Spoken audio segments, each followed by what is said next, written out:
Hello भाई बंदर, good evening. क्या नाम है आपका? भाई बंदर Manish. Okay, very good. So nice to see you here. And myself, Mohit Syal, and I'm your chemistry teacher at Lanivio. So let's start. I hope you are ready for the today's lecture.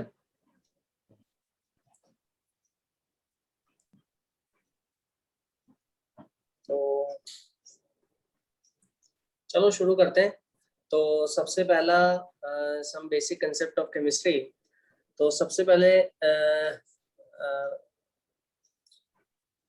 Bhavendra, मैं बताना चाहूंगा, आपसे पूछना चाहूंगा कि what is chemistry. ठीक है, आप क्या जानते हैं केमिस्ट्री के बारे में? What is the basic definition of chemistry? ठीक है, तो जनरली साइंस में अपने पास केमिस्ट्री होती है, फिजिक्स होती है। ठीक है, तो केमिस्ट्री क्या है? What is chemistry? So first of all let's start with the definition of chemistry. हाँ, तो आप बताना चाहेंगे क्या है केमिस्ट्री? कुछ if you want to say any two words. Atoms and molecules. Atoms and molecules होते हैं, बिल्कुल सही बोला आपने, है ना? बहुत बढ़िया। एटम्स एंड मॉलिक्यूल्स हैं। And chemical reactions, chemical formulas, chemical equations. Exactly, chemistry का जो जब भी अपन बात करते हैं तो यही चीजें दिमाग में आती हैं। चाहे आप हो चाहे मैं हो, अपन दोनों एक जैसे हैं, बिल्कुल एक जैसी बातें ही दिमाग में आती हैं अपने, है ना? तो that is very very good. तो इसको अपन थोड़ा सा स्मूथ लैंग्वेज में पुट अप कर देते हैं। ठीक है, तो chemistry is the branch of science, लिख लो आप, branch of science which deals with the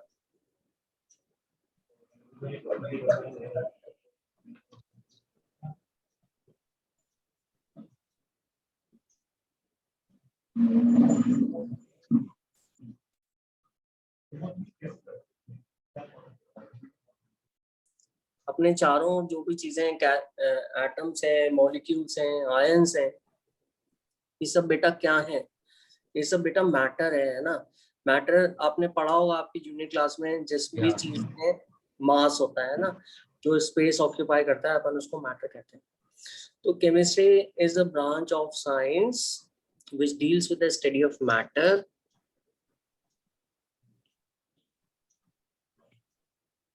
and the changes कितने तरह के होते हैं?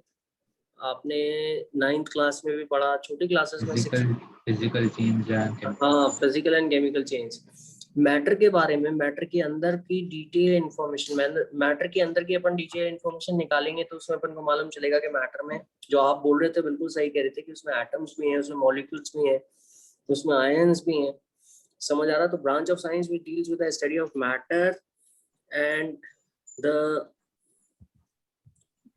फिजिकल या केमिकल चेंजेस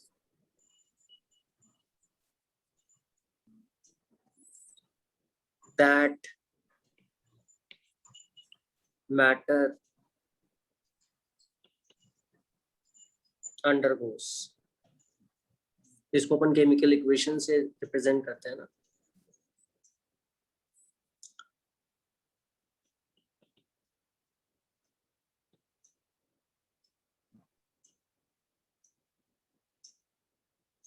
वेरियस प्रोसेसेस के अंदर फिजिकल और केमिकल चेंज जो मैटर अंडरगो करेगा, ठीक है, वो सब अपन केमिस्ट्री में पढ़ेंगे।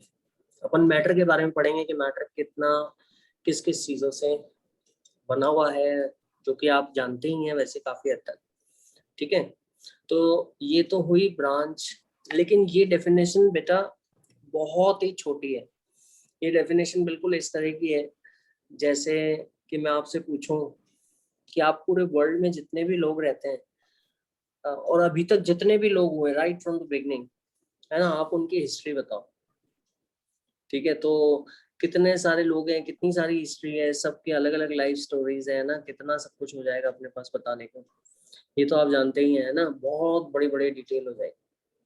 ठीक है, तो इतनी सारी डिटेल बताने की बजाय आप मेरे को एक ट्रिक से बताओगे कि हाँ इतने सारे लोग थे, वो सब बॉर्न हुए, उन्होंने अपनी लाइफ लीड करी and they passed away from this earth, ठीक है।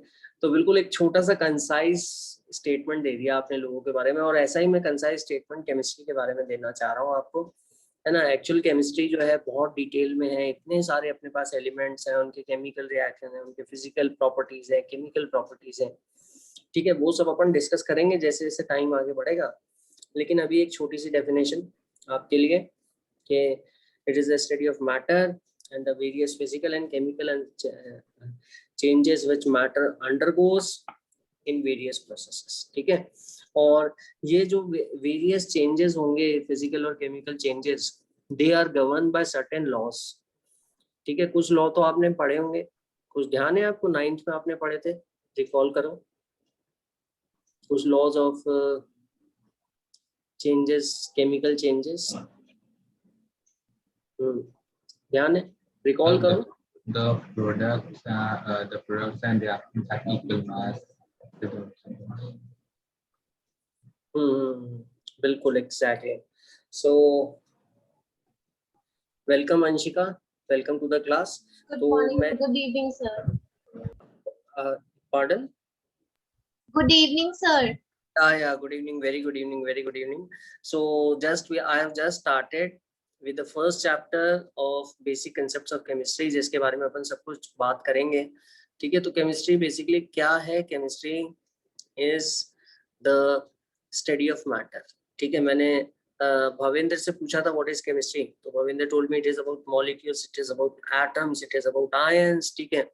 बिल्कुल सही बात है, ठीक है। तो मैं इसको थोड़ा फाइन ट्यून करके बोल रहा हूँ। तो branch of science which deals with the study of matter. ये एटम्स, मॉलिक्यूल्स और आयंस जो हैं, ये सब क्या है? मैटर का ही तो हिस्सा है।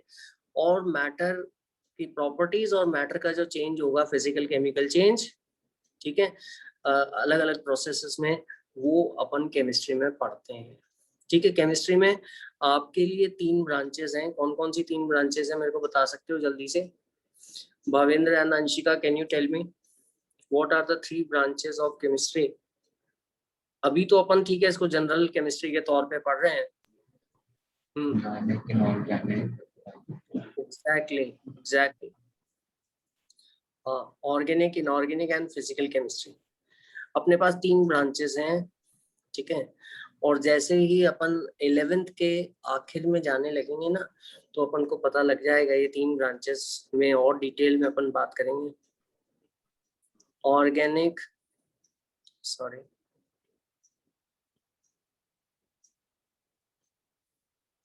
Inorganic and physical. तो can you tell me, Anshika, आपने पढ़ा ही होगा what is organic chemistry in your class 10th, बताओ बेटा। It's all about the carbon. Like Yes, mainly it's- about the carbon. it is mainly about the carbon and its compound, study of carbon and its compound, ठीक है। और Bhavendra, what is inorganic chemistry बेटा?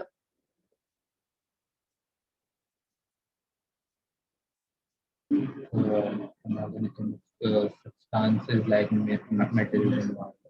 हाँ, बाकी सारे element देखो, अभी अगर पीरियोडिक टेबल अपनी कंप्लीट हो चुकी है, अभी भी आपको पता होगा कि रिसेंटली कई एलिमेंट डिस्कवर हो चुके हैं, बट उनके लाइफ बहुत शॉर्ट है, कुछ सेकंड्स के लिए ही रहते हैं वो, लेकिन दे हैव बीन डिस्कवर्ड। तो टोटल एलिमेंट्स 118 एलिमेंट है, 118 एलिमेंट्स आते हैं, ठीक है। अब उस 118 एलिमेंट्स में देखो, अब आप एक एलिमेंट है जिसकी पूरी अलग से केमिस्ट्री बना दी अपन ने, उसको ऑर्गेनिक केमिस्ट्री बोला, उसके कंपाउंड्स बोले, और बाकी सारे एलिमेंट जो है, ठीक है, 117 एलिमेंट्स, उन सबको एक साथ ही पढ़ा जाता है। तो ये कुछ नाइंसाफी नहीं हो गई, इनजस्टिस नहीं हो गया कि देखो हम सबको तो एक साथ पढ़ रहे हो और आप एक एलिमेंट को इतना ज्यादा फोकस कर रहे हो? उसका सिंपल सा रीजन है, और वो आप सभी लोग जानते हैं, ठीक है, Anshika and Bhavendra, and that is the special property of carbon, which is its catenation. लंबी लंबी चेन्स बनाने की प्रॉपर्टीज को कैटेनेशन कहते हैं अपन, ये तो आप जानते ही है ना। और जिसके कारण कार्बन इतने तरह तरह के बॉन्ड बना लेता है, इतने तरह तरह के स्ट्रक्चर बना लेता है। और carbon can form bond with carbon itself, it can form bond with hydrogen, oxygen, nitrogen, phosphorus, sulphur, और वो भी single bond, double bond, multiple bonds भी बना लेता है एलिमेंट से। तो इतने सारे पॉसिबिलिटीज हो जाती हैं कार्बन की कि अपन को पूरा स्टडी करने के लिए भी रिक्वायर है। In order to do systematic study अपन को एक सेपरेट ब्रांच ऑफ केमिस्ट्री चाहिए, जिसको अपन ऑर्गेनिक केमिस्ट्री कहते हैं।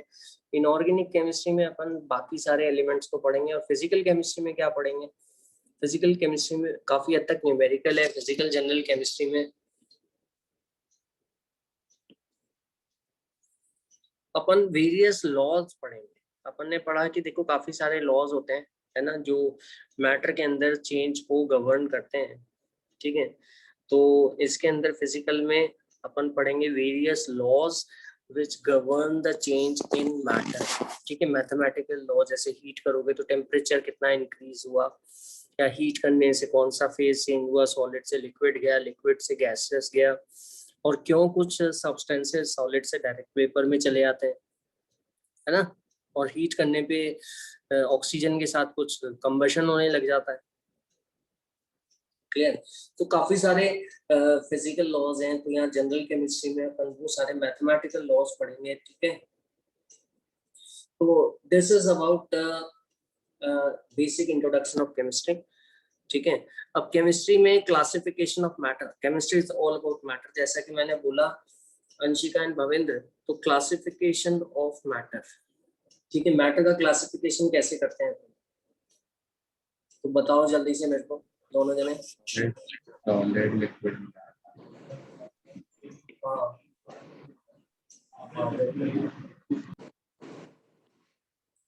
और बताओ, अंशिका बताओ। Plasma. Like matter can be divided into 3: solid, liquid, and gas. हाँ बिल्कुल, एग्जैक्टली, ठीक है। और देखो मैं एक बात बताता हूँ और आपको, क्योंकि because we are moving to higher classes, तो we have to be more specific. Classification को मैं दो हिस्सों में बांट देता हूँ, एक तो फिजिकल क्लासिफिकेशन, ठीक है, और एक chemical classification. Is it clear? अब फिजिकल क्लासिफिकेशन में जैसा कि आप जानते हो, फिजिकल क्लासिफिकेशन में आएगा आपका सॉलिड, जो आप जानते ही हैं बहुत अच्छी तरह से, वो तो इट, लिक्विड, गैस, ठीक है। और ये स्टेट्स ऑफ मैटर में आपने पढ़ा होगा आपकी 9th क्लास में। इसके सिवाय दो स्टेट्स ऑफ मैटर और भी हैं, बता सकते हो आप दोनों? One is Bhavendra plasma. and Anshika. It's plasma. हाँ, प्लाज्मा और Bhavendra? Yes, plasma and Bose-Einstein condensate, ठीक है, BEC, ठीक है, BEC शॉर्ट में लिख रहा हूँ मैं। Bose Satyendra Nath Bose was an Indian. Einstein के बारे में तो आप जानती हो, अल्बर्ट आइंस्टीन एंड कंडेंसेट। कम टेम्परेचर में फॉर्म पैदा करते हो तो एटम्स जो होते हैं ना वो जुड़ जाते हैं। तो जुड़ने के बाद जो स्टेट कहलाती है वो कहलाती है बोस-आइंस्टीन कंडेंसेट, ठीक है। इसी तरह से मैं एक और स्टेट ऑफ मैटर बताना चाहूंगा आपको, और वो स्टेट ऑफ मैटर आपने बताई है। खैर अंशिका एंड भवेंद्र दोनों ने बताया है प्लाज्मा। प्लाज्मा बिल्कुल उल्टा है, जहां बोस-आइंस्टीन कंडेंसेट बहुत कम टेम्परेचर पे बन रहा है, प्लाज्मा बहुत हाई टेम्परेचर पे बन रहा है। जो सन के अंदर जो गैस होती है ना, हाइड्रोजन, वो प्लाज्मा स्टेट में, तो इतना गर्म करो, इतना गर्म करो कि उसके इलेक्ट्रॉन प्रोटॉन सब निकल जाए बाहर, है ना, इलेक्ट्रॉन आयंस में बदल जाए। समझ आया? तो उसको अपन प्लाज्मा स्टेट ऑफ मैटर कहते हैं, ठीक है। फिर केमिकल क्लासिफिकेशन में अपन थोड़ा सा और डिटेल में जाके देख लेते हैं। तो केमिकल क्लासिफिकेशन में क्या क्या हो सकता है बता सकते हैं आप मेरे को? My dear students, can you tell me? For example, the reactions that takes place. हाँ, reactions that take place, exactly. Bhavendra आप बताओ और क्या कहना चाहोगे केमिकल क्लासिफिकेशन में?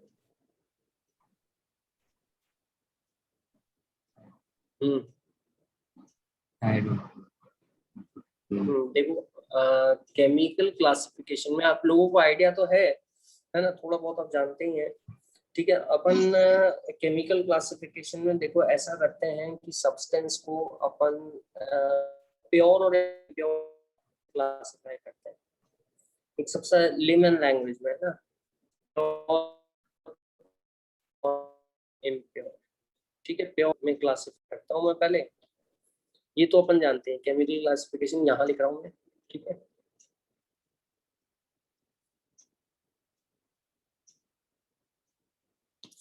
प्योर और इम्प्योर का मतलब कि जिसमें कुछ मिला हुआ नहीं, तो वो तो प्योर है। और इम्प्योर क्या होगा? इसमें मिक्स्ड है, दो चीजें मिक्स्ड होंगी, that is impure. Chemical classification शुरू करने से पहले, हालांकि तो some idea, let's be very systematic. अपन बात करते हैं प्योर की और इम्प्योर की, ठीक है। तो प्योर जो सब्सटेंस ऑफ मैटर है, उसका जो कंपोजिशन है वो अपन बोलेंगे कांस्टेंट कंपोजिशन। क्यों? प्योर का कंपोजिशन तो कांस्टेंट ही होता है। कैसे? भविंद्र बताओ।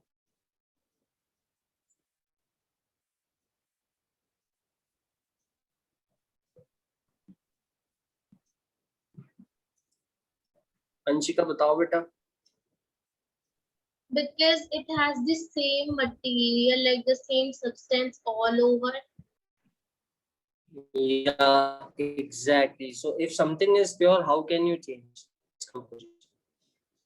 आप भी कोई मिक्स करोगे, लेकिन जैसे ही आप मिक्स करोगे it will become pure, it will different category. तो प्योर सब्सटेंस में कांस्टेंट कंपोजिशन रहेगा, because everywhere you have the same type of thing all around, ठीक है। तो कांस्टेंट कंपोजिशन रहेगा, जबकि इम्प्योर का जो कंपोजिशन होगा ना, that will be variable.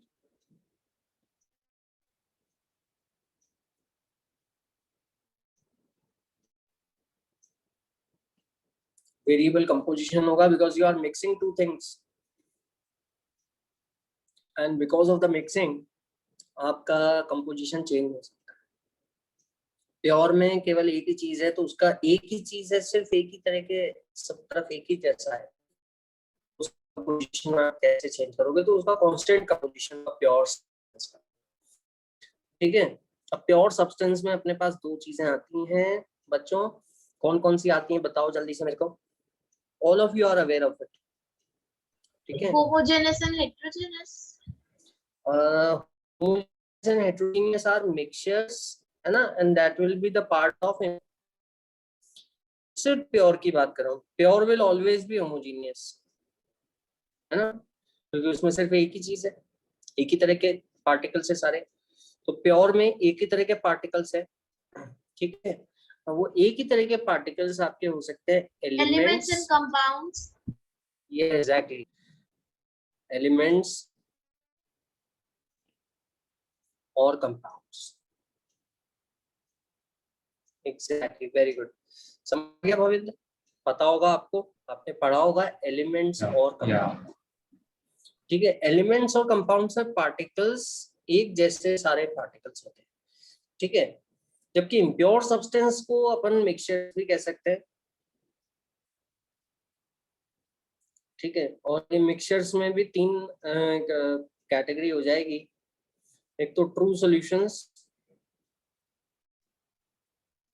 True solution जैसे अपना शुगर होता है, once the sugar get dissolved you will not be able to see the sugar particles, ठीक है।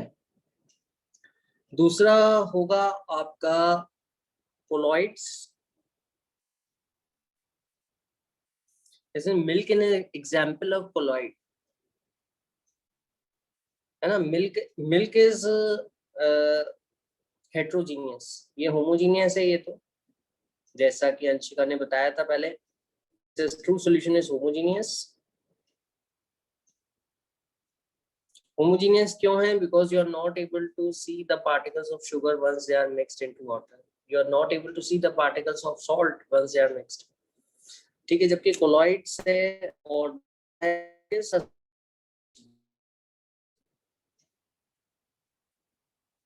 ये हेट्रोजीनियस।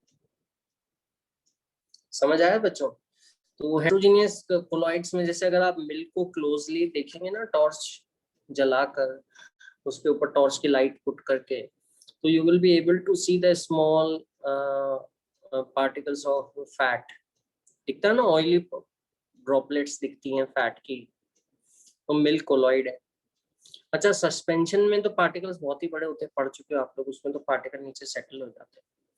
ठीक है, तो impure substances can be homogeneous और हेट्रोजीनियस। होमोजीनियस आपके ट्रू सॉल्यूशंस हैं, हेट्रोजीनियस आपके कोलॉइड्स और सस्पेंशंस हैं। इसी तरह से प्योर सब्सटेंसेस में एलिमेंट्स और कंपाउंड्स हैं, they are made up of same type of particles. ठीक है, अब पार्टिकल्स ऐसा है कि पार्टिकल्स में एक ही तरह के एटम हो, सिंगल टाइप ऑफ एटम, तो they are elements, single type of atoms. ये समझ में आया आपको? मैं ये नहीं कह रहा हूं कि एक ही एटम हो। कोई एग्जाम्पल दो मेरे को एलिमेंट का, भविंद्र बताओ बेटा। हाइड्रोजन, देखो, जैसे सल्फर है, सल्फर होता है एसिड,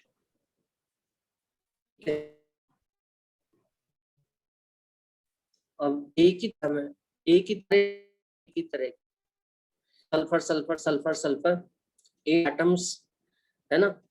कई बार एक सिंगल एटम भी हो सकता है, जैसे हीलियम, समझ आ रहा है?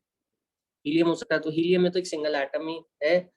और लेकिन सिंगल एटम हो या फिर ग्रुप ऑफ एटम हो, ग्रुप ऑफ एटम जिसको अपन मॉलिक्यूल कहते हैं, बट वो मॉलिक्यूल में ग्रुप ऑफ एटम में एलिमेंट के अंदर सारे एक ही तरह के एटम लिख लेना, will have only type of atoms। ठीक है, तो in pure substances all particles will be of the same type। ठीक है, pure substances can be divided into two categories, elements are the particles of the elements can either be atom, single atom or molecules।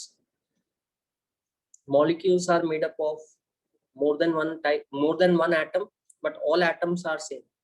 जैसे ozone है बेटा, ozone का formula O3 होता है, तो ये अपना क्या है? ये अपना एलिमेंट है, क्योंकि 3 ऑक्सीजन एटम है, लेकिन तीनों एक ही एलिमेंट के, ऑक्सीजन ऑक्सीजन ऑक्सीजन। समझ आया? Clear? I hope it is clear. कोई डाउट हो तो पूछो मेरे से जल्दी से, रिलैक्स वे में, कोई दिक्कत नहीं है। भविंद्र, इज इट क्लियर? अंशिका बेटा समझ में आ गया? Yes, sir. Okay, very good very good. हाँ, तो अब कंपाउंड में क्या है?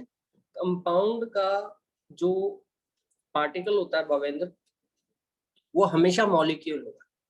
एलिमेंट का जो पार्टिकल होता है बेटा, वो एटम भी हो सकता है, सिंगल एटम भी हो सकता है, या मॉलिक्यूल भी हो सकता है। लेकिन अगर एलिमेंट के अंदर मॉलिक्यूल है तो सारे एक जैसे ही एटम होंगे। कंपाउंड का फंडामेंटल पार्टिकल या द स्मॉल जो पार्टिकल है, compound is made up of molecules only. Compound कभी एक मोनोएटॉमिक एक ही एलिमेंट के उससे नहीं बना होगा। क्या ये बात समझ में आ रही है? ठीक है, कंपाउंड जैसे कि वाटर, इसके जो पार्टिकल है, they are not single atom, they are group of atoms of 2 or more than 2 element. Compound is formed when, लिख लो कंपाउंड के बारे में कीवर्ड्स लिख लो जल्दी से। Compound is formed when 2 or more than 2 elements combine together in a fixed proportion by their mass। When 2 or more than 2 elements combine together in a fixed proportion by mass। ठीक है, और जुड़ने के बाद आपको एक नई केमिकल एंटिटी देखने को मिलेगी, वाटर, जिसकी प्रॉपर्टीज बिल्कुल अलग हो गई। जैसे हाइड्रोजन बहुत जल्दी आग पकड़ता है, हाईली इन्फ्लेमेबल होता है, ऑक्सीजन कंबशन में सपोर्ट करता है, दोनों की प्रॉपर्टी, दोनों गैसेस हैं, लेकिन एक बार उनको केमिकली रिएक्ट कर जाए, जुड़ जाए, तो जो मॉलिक्यूल बनेगा, कंपाउंड जो होगा, जो कि compound is made up of at least two more than two types of atoms, two और more than two types of elements, ठीक है। तो उसके बाद उसकी प्रॉपर्टीज बिल्कुल अलग हो सकती है। जैसे वाटर, वाटर तो फायर एक्सटिंग्विशर के तौर पे काम में आता है ना, समझ में आया। एलिमेंट, एलिमेंट में का पार्टिकल, फंडामेंटल पार्टिकल जो है वो एक सिंगल एटम हो सकता है, मॉलिक्यूल हो सकता है। अगर सिंगल एटम है तो वो तो एक ही एटम है। If it is a molecule, that molecule also will be made up of same type of atoms in an element, but in a compound the fundamental particle जो है आपका, ये मॉलिक्यूल से बने होंगे, कंपाउंड्स है ना, और मॉलिक्यूल्स जो होंगे इसमें कम से कम दो तरह के एलिमेंट होंगे, लेकिन सारे पार्टिकल कंपाउंड के सेम होंगे। ऐसा नहीं है कि दूसरा पार्टिकल अलग होगा, दूसरे पार्टिकल में सिर्फ हाइड्रोजन होगा, दूसरे पार्टिकल में सिर्फ ऑक्सीजन होगा, तब तो फिर वो प्योर सब्सटेंस रहा ही कहाँ पे। वाटर मतलब प्योर वाटर, मतलब प्योर वाटर, उसमें सारे पार्टिकल्स H2O के होंगे। समझ में आ गया। तो ये तो बेसिक केमिकल क्लासिफिकेशन है। I hope it is clear to everyone, ठीक है। Shall we proceed further. इसमें कोई डाउट हो तो आप पूछिए मेरे से। भविंदर बेटा बताओ जल्दी से। अंशिका बेटा। Yes, sir. ओके, तो let's proceed ahead. Very good, ठीक है। तो फिर ये चलो अपन ने तो अभी क्योंकि अपन जिस एज में अभी हैं, जिस एरा में भी हैं, तो उसमें बहुत सारी साइंटिफिक डिस्कवरीज पहले से ही हो चुकी हैं। अपन जानते हैं कि अपन एटम्स, एटम्स हैं, मॉलिक्यूल्स हैं, ठीक है। लेकिन बच्चों, पहले तो ये मालूम नहीं था, ठीक है, कि matter is made up of atoms और matter can be made up of molecules, ठीक है। तो ये कैसे पता लगा कि एटम्स हैं, ठीक है। तो इसमें जो मैटर है आपका, ये जैसा कि मैंने बताया था केमिस्ट्री की डेफिनेशन बताते वक्त, undergoes various physical and chemical changes.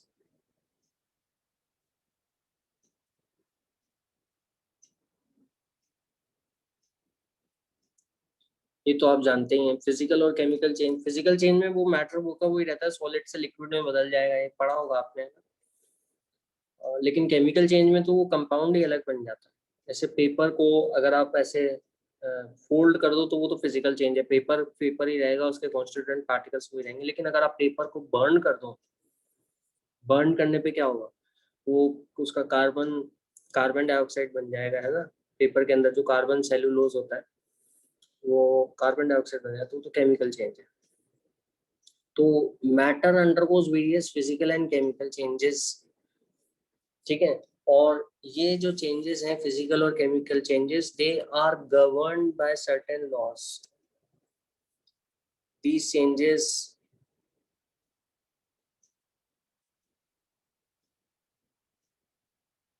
are governed by certain laws.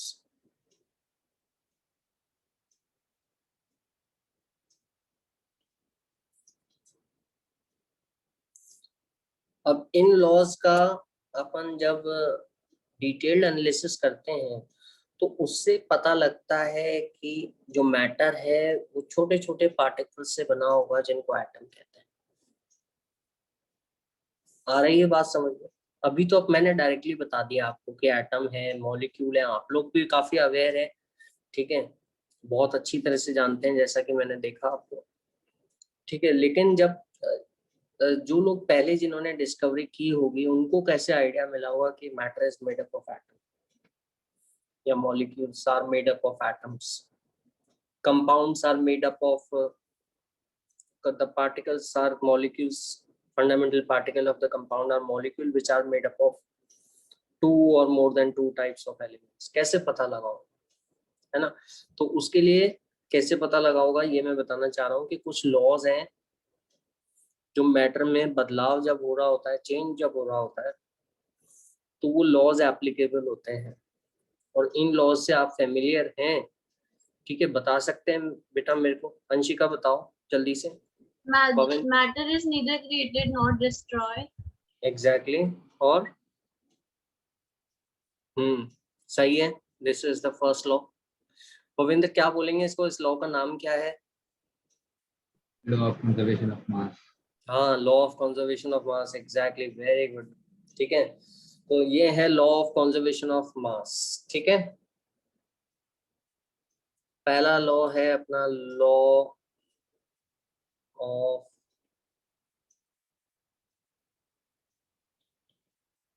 Conservation of मास। क्या मतलब होता है बच्चों इसका? मास can neither be created not destroyed.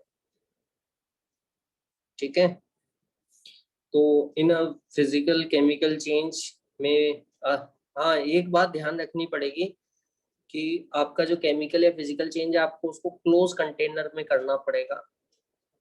ठीक है, ताकि क्लोज कंटेनर में जब आप उस चेंज को करोगे, तो अगर कोई गैसियस सब्सटेंस बन रहा है तो वो एस्केप नहीं हो पाएगा। अगर आप ओपन कंटेनर में करोगे, जैसे एक ओपन बीकर लेते हो, उसमें चेंज को करोगे, तो फिर क्या होगा कि गैस बाहर निकल जाएगी, तो आपको लगेगा अरे देखो मास कम हो गया मेरा, ये लॉ कहाँ से एप्लीकेबल है ना। तो क्लोज कंटेनर में करना है। ठीक है, तो इसका बेसिक बात ये कि mass can neither be created not destroyed. ठीक है, केमिकल रिएक्शन में जो total mass of reactant is equal to total mass of the product, लिख लेना आप लोग। ठीक है, तो आई होप इसमें कुछ और बताने की जरूरत तो नहीं है। तो जैसे एग्जांपल, कैल्शियम कार्बोनेट अगर आप लेते हो, इसको हीट करो, 100 ग्राम कैल्शियम कार्बोनेट लिया, क्लोज कंटेनर में हीट करना बेटा, वरना क्या होगा सर, जो गैस निकलेगी वो एस्केप हो जाएगी, फिर आपको लगेगा कि देखो लॉ ऑफ कंजर्वेशन ऑफ मास तो एप्लीकेबल हो ही नहीं रहा है, एक्चुअल में हो रहा है, लेकिन अपन ने गलती कर दी कि अपन ने इसको ओपन कंटेनर में ले लिया। तो ये मिलेगा, ये इसी तरह से अपना ये लाइन बनाया जाता है, अगर आपको पता हो। ठीक है, आप लोग तो अब नहीं शायद ना देखा हो, चूना बनता है ना, चूना कहते हैं अपन इसको, जानते हो आप लोग? ठीक है, तो ये 44 ग्राम तो आपका CO2 बन जाएगा, CO2 निकल जाता है इससे। ठीक है, और 56 ग्राम आपका, अगर ये 100 ग्राम हीट करते हो तो 56 ग्राम तो CO बन गया, और 44 ग्राम आपका CO2 बन गया। समझ आ रहा है कि नहीं आ रहा? ठीक है, तो इस पे छोटे छोटे से क्वेश्चंस दे दिए जाते हैं ना, तो वो आपको थोड़ा सा ध्यान रखने पड़ेंगे। हल्का सा कुछ एक चीज गायब कर देते हैं, तो गायब कर देंगे तो क्या होगा, और उसका मास पूछ लेंगे आपसे, तो आप क्या करोगे, सारे रिएक्टेंट के मास को ऐड कर लोगे, सारे प्रोडक्ट के मास को ऐड कर लोगे, जिसका जिसका मास अननोन है ना उसको x मान लो, x ऐड कर, तो दोनों तरफ इक्वेट कर दो, x की वैल्यू आ जाएगी। समझ आ रहा है कि नहीं आ रहा? जैसे HGO लो, HGO क्या होता है बच्चों, बताओ मेरे को जल्दी से, can you tell me what is HGO? बता सकते हो क्या नाम होता है? Mercury. हाँ, मर्क्यूरिक ऑक्साइड, एग्जैक्टली। HGO को अगर आप हीट करोगे तो ये क्या है, ब्रेक हो जाता है, मर्क्यूरी और ऑक्सीजन दे देता है ना। तो ये सॉरी 7.4 ग्राम तो ऑक्सीजन मिला, 100 ग्राम अगर लेते हो तो आप, है ना, मान लो 100 ग्राम लिया है, तो इसमें 7.4 ग्राम अगर आपको ऑक्सीजन मिल रहा है, तो what is the quantity of mercury which is obtained in this reaction? Anshika बताओ बेटा जल्दी से, क्या क्वांटिटी, क्या कितना मर्क्यूरी मिलेगा अपन को, बताओ। 100 ग्राम मर्क्यूरिक ऑक्साइड को अगर अपन हीट कर रहे हैं, 7.4 ग्राम ऑक्सीजन मिल रहा है, तो मर्क्यूरी कितना मिलेगा? 92.6 gram. हाँ, 92.6, बहुत आसान है ना। अपन क्या करेंगे, इधर का सम इधर का सम बराबर कर लेंगे, तो I hope everybody can do it. ठीक है, अच्छा, मेरे को क्या ये बता सकते हो कि लॉ ऑफ कंजर्वेशन ऑफ मास कहाँ एप्लीकेबल नहीं होता है? ये बात थोड़ी सी सोचने की है, थोड़ी सी चैलेंजिंग है। ये आप बताओ, थोड़ा सोचो, मेरे को बताओ। Can you tell me? Sir, can you repeat the question? In which type of changes, in which type of reactions law of conservation of mass is not applicable?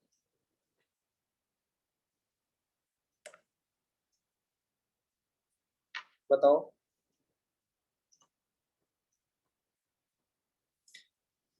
देखो, आप सभी लोग बच्चों उसके बारे में तो जानते हैं, एटम बॉम्ब के बारे में तो सुना है आपने।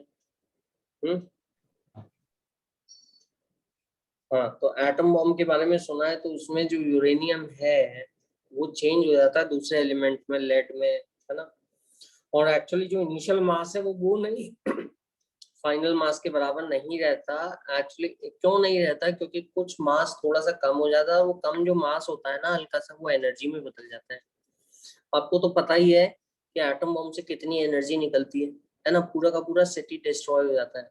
या फिर अपन इतना सा यूरेनियम अगर लेते हैं, सिर्फ इतना सा यूरेनियम लेते हैं, है ना, तो उससे अपन कई 100 ईयर्स तक, 50 ईयर्स तक एनर्जी प्रोड्यूस कर सकते हैं ना, न्यूक्लियर पावर प्लांट में। तो एक्चुअली जो मास हल्का सा कम हो जाता है वहां पे, और वो जो हल्का सा कम जो होता है ना मास, वो किस में बदल जाता है बच्चों? वो एनर्जी में बदल जाता है, और इसलिए E=mc²। सुना होगा आपने, है ना। लेकिन लेकिन अपन को इतने चिंता करने की जरूरत नहीं है। We don't have to worry at all, because अपन अपनी लैब में जो रिएक्शंस करते हैं, they are not the nuclear reactions. We can't do, in fact, nuclear reactions under the normal condition because they require a lot of efforts, है ना। समझ आ रहा है कि नहीं आ रहा? तो फिर अपन जो लैब में रिएक्शन, केमिकल रिएक्शन, साधारण chemical reaction, simple chemical reactions, whatever we are doing in our lab, ठीक है, ये तो सारे के सारे law of conservation of mass को फॉलो करेंगे। समझ आ रहा है? कंजर्वेशन ऑफ मास फॉलो रहेगा। हाँ, न्यूक्लियर रिएक्शन में नहीं होता, ये बात सही है, लेकिन ये तो मैंने आपको एक्स्ट्रा नॉलेज के लिए बताया है ना। ध्यान रखना बच्चों, कोई पूछ ले, कोई पूछे तो बताना, है ना, वरना तो आप ये नॉर्मल बात यही बोलोगे कि law of conservation of mass applicable होता है केमिकल चेंजेस में। केमिकल चेंजेस में तो होगा ही, क्योंकि अपन जो सिंपल चेंजेस कर रहे हैं वो न्यूक्लियर रिएक्शंस नहीं है। Nuclear reactions are carried out at very very high temperature, है ना। तो उसमें तो एलिमेंट चेंज हो जाता है, थोड़ा सा मास में भी चेंज आता है, which is converted to energy. I hope it is clear this first law, ठीक है, of which govern the change in matter, very basic law, कि आपका initial mass is equal to final mass, total mass of the reaction remain conserved. ठीक है, फिर अपन आगे चलते हैं और अगला लॉ पढ़ते हैं। अगला लॉ क्या होगा? कौन बताएगा? जल्दी से बताओ मेरे को, quick, both of you. Bhavendra जल्दी से बताओ। अंशिका बेटा, आप लोग फेमिलियर हैं ही पहले से। अगला लॉ क्या होगा? ध्यान है? अंशिका बेटा बताओ, which is the next law? Bhavendra, which is the next law? बताओ जल्दी से, तो नेक्स्ट लॉ कौन सा होगा? Law of constant proportion. हाँ, लॉ ऑफ कांस्टेंट कंपोजिशन या law of definite proportion. Very good, law of constant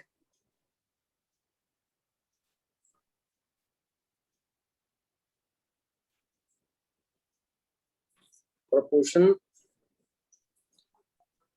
या कांस्टेंट कंपोजिशन।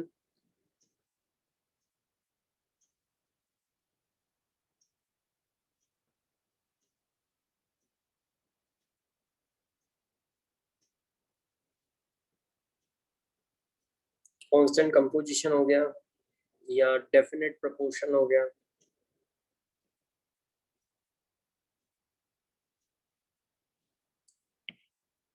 क्या बोलता है इस लॉ का स्टेटमेंट? भवेंद्र बताओ। Constant proportion states that the the proportion of the elements will be same throughout the reaction. Anshika, आप कुछ बताना चाहेंगे बेटा?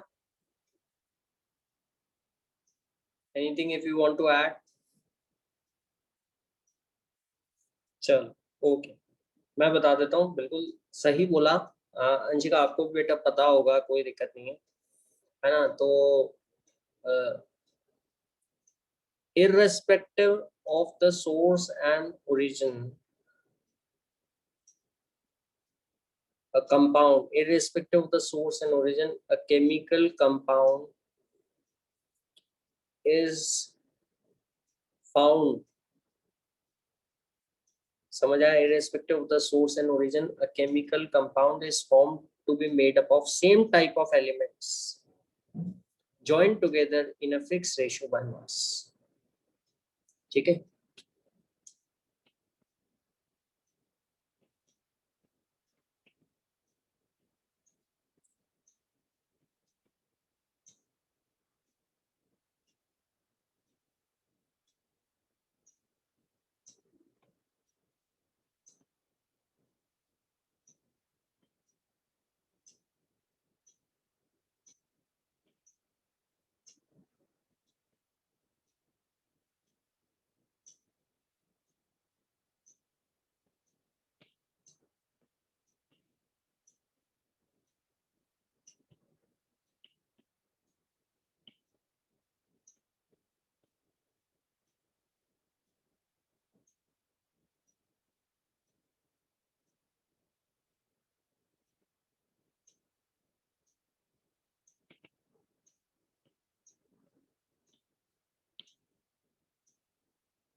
लिख लेना बेटा। Irrespective of its source and origin, चाहे कोई भी सोर्स हो चाहे कोई भी ओरिजिन हो, है ना बच्चों? जैसे अगर आप वाटर लेते हो, वाटर आपने लिया भविंद्र अमेरिका से, प्योर वाटर की बात कर रहा हूँ मैं, and Anshika you took water from Russia, pure water, है ना? डिस्टिल वाटर की बात कर रहा हूँ, क्योंकि इम्प्योर वाटर का तो कंपोजिशन बदल सकता है। प्योर वाटर की बात कर रहा हूँ, तो आपने चाहे जो भी सोर्स लिया है, चाहे जो भी ओरिजिन है इसका, मान लो अपन वाटर लैब में भी बना सकते हैं हाइड्रोजन और ऑक्सीजन को बर्न करके, ठीक है? कई केमिकल रिएक्शंस में वाटर मिलता है। तो irrespective of its source and origin, a chemical compound, जो कि मैं यहाँ वाटर की बात कर रहा हूँ for the sake of taking illustration, is found to be made up of same type of element, एक ही तरह के एलिमेंट से बना होगा। जैसे वाटर हमेशा हाइड्रोजन एंड ऑक्सीजन से बना होगा, और ये एक फिक्स मास रेशियो में जुड़े रहेंगे, join together in a fix ratio by mass, ठीक है? और किस मास में? 2 ग्राम हाइड्रोजन, है ना, 16 ग्राम ऑक्सीजन से कंबाइन रहेगा, तो जो हाइड्रोजन और ऑक्सीजन का मास रेशियो है वो है 1:8। क्या ये बात समझ में आ गई सबके? Everywhere it is going to be, मैं टोटल मास की बात नहीं कर रहा हूँ, टोटल मास तो चेंज होता रहता है ना? लेकिन जो रेशियो है ना, जब आप उनको डिवाइड करोगे तो सिंपलेस्ट होल नंबर रेशियो जो आएगा वो 1:8 आएगा। क्या ये बात समझ में आ गई? अंशिका, समझ में आ रहा है बेटा? Is it clear? Yes, sir. Yes, sir. Okay, very good, very good Praveen.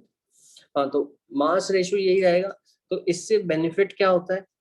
ठीक है, इससे बेनिफिट बच्चों ये होता है कि अपन को कोई मास दे देता है, ठीक है? जैसे क्वेश्चन में आ गया कि find the amount of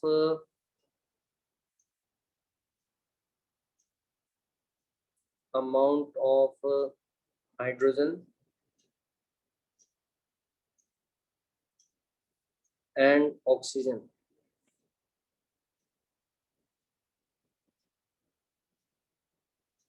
in 90 kg water. करो ये क्वेश्चन, जल्दी से बताओ मेरे को।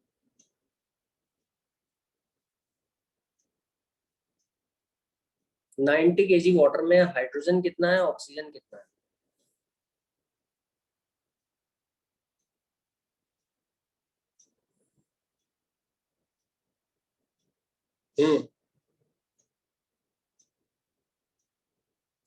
बता सकता है? कौन बताएगा? 90 केजी मैंने वाटर लिया तो उसमें कितना मास हाइड्रोजन का होगा? अगर मान लो मेरे को हाइड्रोजन अलग करनी पड़े तो कितना वजन है हाइड्रोजन का है? देखो 90 केजी वाटर लिया या किसी ने 80 केजीज वाटर लिया, मास अलग अलग हो सकता है, लेकिन ये जो आपका लॉ ऑफ कांस्टेंट प्रोपोर्शन है, ठीक है, ये आपको बता रहा है कि मास रेशो वही रहेगा। Same type of element join together in a fix ratio by mass. बताओ जल्दी से।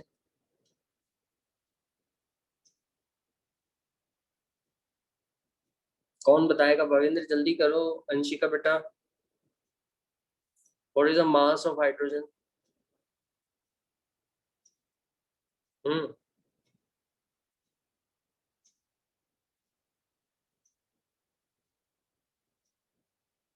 जल्दी बताओ।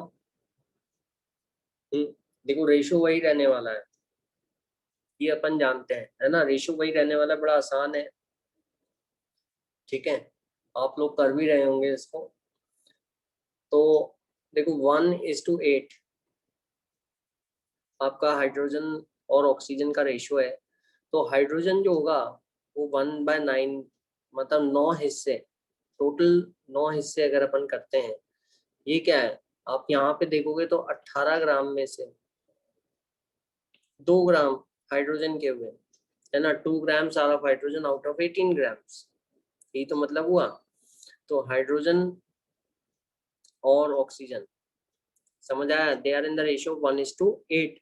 तो हाइड्रोजन का आप अगर ये 1:8 है तो टोटल हिस्से आप मान लोगे 9 हिस्से हैं, 8 + 1 9, तो 9 हिस्सों में से 1 part is belonging to hydrogen, और out of 9 parts 8/9 part is belonging to oxygen. मान सकते हैं ऐसा? ठीक है, टोटल ऐड करके टोटल का 1/9 हिस्सा हाइड्रोजन का हो गया। रेशो का यही मतलब हुआ ना, ठीक है? जैसे कोई चीज 2:3 में अगर रहती है, भवेंद्र एंड अंशिका, तो जो 2:2 वाला हिस्सा है ना, 2:2 वाला हिस्सा वो 2/5 होगा, समझ आ रहा है? और ये जैसे कि 1:8 में है तो ये वाला हिस्सा 8/9 होगा। अगर आप वैसे चेक करोगे तो ये इसको सेटिस्फाइज कर ही रहा है, क्योंकि जब आप रेशो लोगे तो 9 से 9 कैंसिल हो जाएगा, ये 1:8 आ जाएगा, ठीक है? तो टोटल मास का 1/9 हिस्सा हाइड्रोजन का है, टोटल मास का 8/9 हिस्सा ऑक्सीजन का है। That's what I wanted to you to know. अब बस इतना पता लग गया तो अपन को आ जाएगा आसानी से। 90 केजीज है ना, तो इसमें जो 1/9 हिस्सा है मास का वो हाइड्रोजन का होगा, तो इसमें 10 केजी हाइड्रोजन होगा, समझ आया? और बचा हुआ या तो सबट्रैक्ट कर दो 10 केजीज हाइड्रोजन, 80 केजीज, ऑक्सीजन। हाँ 80 केजीज ऑक्सीजन, या इस रेशियो से निकाल दो, समझ आया? तो total mass can change but the ratio is going to be will remain constant. तो एक तो बेसिक क्वेश्चन आते हैं इस तरह से, ठीक है? उसमें मास रेशियो दे रखा होता है, एक नया मास दिया होता है और आपसे पूछा होता है कि इसका मास कितना होगा, उसका मास कितना होगा। समझ में आया कि नहीं आया? तो I hope everybody can do it. थोड़ा सा कुछ लेंदी क्वेश्चन भी आ जाते हैं, वो आपको असाइनमेंट में मिल ही जाएंगे, है ना? उसमें थोड़ा सा अपन को ट्रिक फॉलो करना पड़ता है, ठीक है? जैसे मैं कुछ क्वेश्चंस आपको या तो असाइनमेंट में मिल जाएंगे, ठीक है, या मैं लिखवा देता हूँ थोड़ा सा, अगर आपको ये आपके बेसिकली सीबीएसई में जरूर काम में आते हैं, ठीक है? थोड़ा सा सुनने में जरूर आपको ट्रिकी लगेंगे, ठीक है, लेकिन आप लिख लीजिए, मैं आपको डिक्टेट करवा देता हूँ क्वेश्चन या लिख देता हूँ यहाँ पे, ठीक है? I hope you can do it quickly, ठीक है? देखो 0 पॉइंट क्वेश्चन लिख रहा हूँ मैं, थोड़ा सा लेंदी क्वेश्चन है, मेरे पास डेटा है उसको मैं डिक्टेट करवा रहा हूँ, लिखवा रहा हूँ। 0.7 ग्राम Fe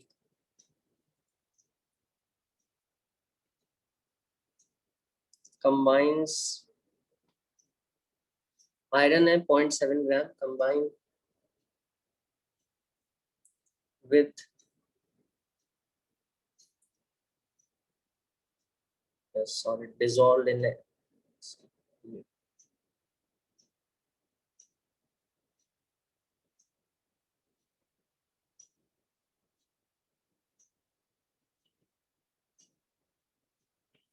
डाइल्यूट HCl जो एसिड होता है, it has a tendency to dissolve many metals.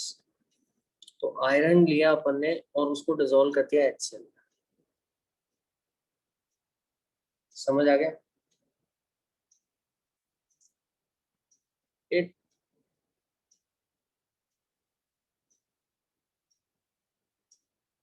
precipitates out 4.4 gram FeS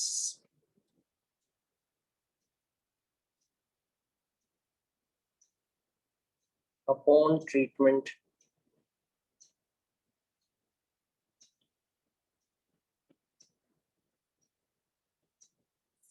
देखो इसमें थोड़ा कंफ्यूज करने के लिए आपको क्वेश्चन लेंदी दिया जाता है, but the question is very easy, try to read it carefully. तो ये तो एक वन कंडीशन है कि जिसमें आयरन को पहले HCl में डिसॉल्व किया। Let me simplify it for you. Iron HCl में डिसॉल्व हो जाता है ना धीरे धीरे हीट करने पे, ठीक है, और उसमें से अपन ने Na2S सोडियम सल्फाइड डाल दिया तो वापस से आयरन प्रेसिपिटेट हो गया। लेकिन इस बार जो प्रेसिपिटेट हुआ वो FeS बन के प्रेसिपिटेट हुआ क्योंकि आपने सोडियम सल्फाइड डाला है, ठीक है। और ये सोडियम का क्या होगा, ये प्रेसिपिटेट नहीं होता है क्योंकि अपन जानते हैं सोडियम क्लोराइड के साथ मिलकर NaCl बनाता है। NaCl तो पानी में सॉल्युबल होता है, तो वो प्रेसिपिटेट नहीं होगा। आयरन का सल्फाइड ब्लैक कलर का प्रेसिपिटेट बनके नीचे सेटल हो जाएगा बीकर के अंदर, है ना। तो एक स्टेटमेंट ये। दूसरा स्टेटमेंट जो है इसमें 0. इसको चेंज कर लो आप लोग, इसको 2.8 लिख लो, इसको 2.8 लिख लो। और दूसरा statement 0.7 gram of iron combines with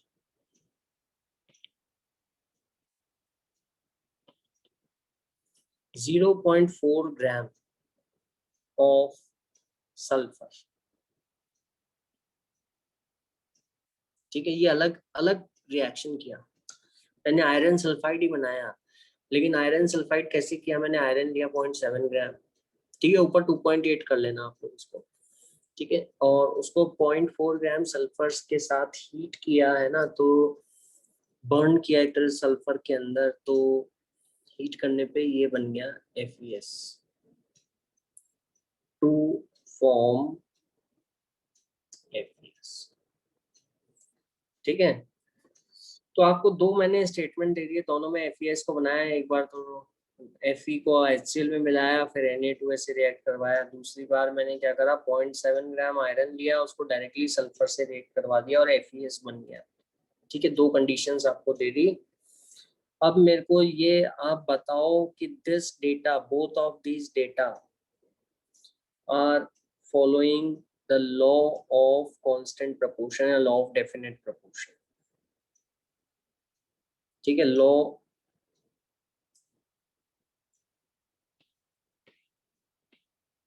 show that the law of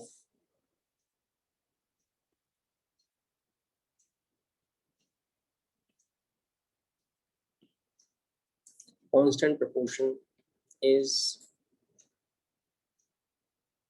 देखो ये आपके CBSE में क्वेश्चंस आएंगे, है ना, और आपको स्कूल में इसी तरह से लिखना पड़ेगा। लेकिन ये क्वेश्चन अगर आपके स्कूल में आते हैं तो you have to write the language. अगर ये क्वेश्चन कॉम्पिटिटिव एग्जाम्स में भी आ जाते हैं, ठीक है, तो उसमें आप जल्दी से मेरे को प्रूव करके बता दो कि हाँ ये दोनों बातें एक ही बात कर रही। तो FeS को मैंने इससे बनाया, आयरन को HCl में डिसॉल्व करके Na2S मिलाकर, तो इतने ग्राम आयरन से इतने ग्राम FeS मिला, ठीक है। दूसरे केस में इतने ग्राम आयरन को मैंने इतने ग्राम सल्फर से रिएक्ट करवाया। बता सकते हो भवेंद्र, अंशिका, बेटा क्वेश्चन समझ में आ गया? Is the question clear Anshika बेटा? Yes, sir. Okay, very good. So prove that the following data is in accordance with the law of definite proportion.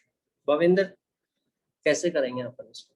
देखो सुनने में बड़ा कॉम्प्लिकेटेड सा लगता है ना, बड़ा बोरिंग सा, बड़ा कॉम्प्लिकेटेड सा लगता है, ठीक है, लेकिन अपन को क्या करना है, कई बार बहुत बड़ी कहानी डेलिबरेटली फ्रेम कर दी जाती है आप बच्चों को डराने के लिए, है ना, लेकिन अपन को पूरी कहानी से मतलब नहीं है, अपन को तो बस काम की चीज उठानी है जो अपने को क्वेश्चन को सॉल्व करने में मदद करेंगी, जिससे क्वेश्चन इजीली सॉल्व हो जाएगा। तो उसके लिए मैं बता देता हूँ बेटा, देखो देखो कंडीशन नंबर 1 साफ साफ लिख लो, 2.8 ग्राम आयरन, ठीक है, HCl में डिसॉल्व किया तो आयरन तो उतना ही रहेगा FeS में, क्योंकि आयरन कहीं और से तो आया नहीं है, यही आयरन इधर जाके बदल गया है ना, तो 2.8 ग्राम तो आयरन रहेगा ही। और FeS कितना बना? FeS बना अपना 4.4 ग्राम। तो 2.8 आयरन 4.4 ग्राम कैसे हो गया? बड़ी सिंपल सी बात है, क्योंकि इसमें सल्फर अटैच हो गया। तो सल्फर कितना अटैच हुआ? 2.4 grams. एग्जैक्टली 2.4 ग्राम। यहाँ पे तो अपन law of conservation of mass भी लगा सकते हैं ना थोड़ा सा इसमें, तो ये समझ में आ गया। तो 2.8 ग्राम 2 पॉइंट और दोनों को ऐड करके देखोगे तो 4.4 आना चाहिए। आ रहा है क्या 4.4 तो नहीं आ रहा, क्योंकि 8 और 4 12, ये तो 5.2 आ रहा है बच्चों। कितना करें? क्या ये सही है अंशिका? बताओ बेटा, थोड़ा सा गड़बड़ हो रहा है क्यों? क्योंकि टोटल मास 4.4 ग्राम होना चाहिए। समझ में आया कि नहीं आया? सर वो सल्फर 1.8 grams होगा। हाँ 1.8, बिल्कुल सही, एग्जैक्टली समझ आ गया क्या गलती हुई थी। 1.8 ग्राम, ठीक है, चलो वेरी गुड। इसी तरह से सेकंड केस लेते हैं, सेकंड डेटा जो अपन को दे रखा है, जिसमें दे रखा है 0.7 ग्राम आयरन है, और ये कंबाइन किससे हो रहा है? 0.4 ग्राम सल्फर से जुड़ रहा है ना, ये बात समझ में आ रही है? तो ये सेकंड डेटा और इससे FeS बन रहा है। यहाँ पे तो अपन को निकालने की, सब्ट्रैक्ट करके निकालने की जरूरत ही नहीं, क्योंकि डायरेक्ट आयरन और डायरेक्ट सल्फर की क्वांटिटी दे रखी है। अब अपन को ये प्रूव करना है कि लॉ ऑफ कांस्टेंट प्रोपोर्शन को फॉलो कर रहा है ये डेटा। इसका मतलब आयरन और सल्फर का रेशियो दोनों केसेस में अगर सेम होना चाहिए, एक ही तरह का कंपाउंड बन रहा है तो मास ऑफ आयरन, अच्छा ये ध्यान रखना बच्चों कि आयरन और सल्फर का रेशियो निकाल रहे हो तो सेकंड केस में भी आयरन और सल्फर का रेशियो निकालना, सल्फर बाय आयरन का मत निकाल देना, that will be the reciprocal, ठीक है। तो ये कितना है? 2.8 बाय 1.8 है ना, तो इसको अपन कैंसल कर देते हैं। कितना आ रहा है ये? तो ये हो गया 1.4 और ये हो गया 0.9। समझ आ रहा है? ठीक है, इज इट क्लियर? तो कितना आ रहा है ये करीब 9 1 जा 9, समझ आया? 9 1 जा 9 और ये कितना बचा? 9 + 5 14, ठीक है। ये सल्फर हो गया 1.8, 2 9 जा 18, 2 7 जा 14, 2 जा 28, ठीक है। तो 9 1 जा 9 9 और 5 बचा, 9 5 जा 45, 1.55, ठीक है। और ये कितना आ रहा है यहाँ पे? 7/4, ठीक है। तो ये कितना हुआ? 4 1 जा 4, समझ आ रहा है क्या नहीं आ रहा? और कितना बचा? 30, ठीक है। 4 7 जा 28, ठीक है। यहाँ पे कुछ डेटा मेरे को लग रहा है थोड़ा बहुत ऊपर नीचे है, ठीक है। 4.4 ग्राम ऑफ सल्फर, ठीक है, 0.7 ग्राम और 0.4 ग्राम, ठीक है। ये तो ठीक है, 7:4 आ रहा है ये तो, ठीक है। और ये कितना आ रहा है? ये 2.8 ग्राम आयरन, एक बार मेरे को चेक करने दो क्वेश्चन, है ना, गिव्स 4.4 ग्राम ऑफ सल्फर, ये ठीक है। ये आपने गलती बताया बेटा, अंशिका आपने गलत कर दिया 1.8, 1.8 नहीं होगा, इसको 4.4 में सब्ट्रैक्ट करो। समझ आया? हाँ भवेंद्र, ये 4.4 माइनस 2.8 करो, कितना आया? यहाँ गड़बड़ हो गई थी ना, कितना आएगा भवेंद्र बताओ? 8 और 6 ये हो गया, और यहाँ पे 1.6 आएगा। समझ आ रहा है? अंशिका समझ में आ गया बेटा? मिस्टेक? Yes, sir. हाँ 1.8 की जगह 1.6 लिख, क्योंकि अपन को कंजर्वेशन ऑफ मास तो लगाना ही है। देखो 4.4 ग्राम आयरन है तो 2.8 ग्राम FeS है, तो 2.8 इसमें से, तो इसमें से 4.4 माइनस कर दो, है ना? तो ये अब तो बिल्कुल सिंप्लीफाई हो गया। यहाँ 7, अब यहाँ डिवाइड करने की जरूरत नहीं है, ये तो 7/4 है और ये 2.8 बाय 1.6 हो गया, तो ये कितना हुआ? 4 7 28 और 4 4 16। तो यहाँ पे भी रेशियो वही आ रहा है 7:4, और यहाँ पे भी 7:4 आता है। हाँ लेकिन यहाँ पे थोड़ा मिसकैलकुलेशन कर दिया था अंशिका ने, मैंने वो डेटा बिना चेक करे लिख दिया, ठीक है, जिस कारण से अपन को वापस से क्रॉस चेक करना पड़ा। क्या ये समझ में आया? तो दोनों जगह in both the cases the ratio of masses of iron and sulfur is 7:4. So this data is in accordance with the law of definite proportion.